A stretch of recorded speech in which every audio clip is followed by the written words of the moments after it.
এভাবে পিঠা বানাইলে কিন্তু খেতে অনেক মজা লাগে। আগে আমার শাশুড়ির নানি দাদিরা অনেক ধরনের পিঠা বানাইতো, আর আমার শাশুড়ি সেই গল্পই শুরু করেছিল।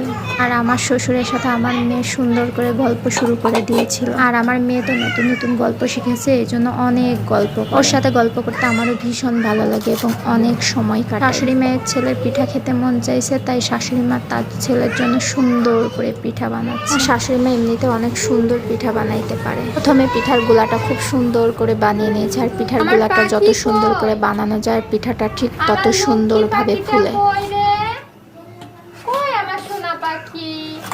পিঠার গুলাটা অনেক গাঢ় হয়েছিল।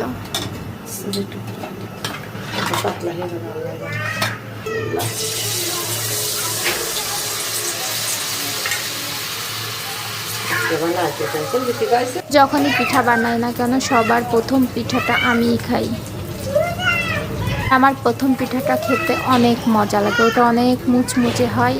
আমার মেয়ের সাথে গল্প করতে করতে অনেক পিঠা বানানো হয়ে গেছে, আর পিঠাগুলো এত সুন্দর ফুলা ফুলছে, ভিতরটা একদম নরম তুলতুলে হয়ে গেছে।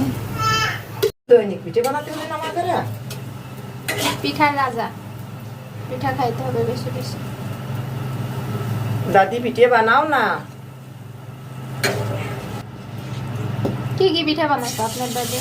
ভাপা পিঠে, তুলসী পিঠে, আটা পাকান পিঠে আমার আব্বার আমার দাদি বানাইতো। এটা কি সুন্দর বাসনা। এখনই তো বেশি ভালো হচ্ছে না, দেবো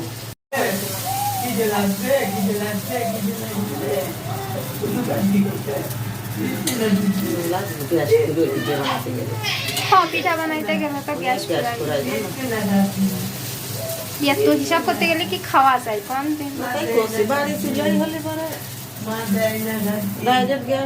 মাটির চুলাটা বেশি ভালো সুন্দর পিঠা হয় গ্যাসের।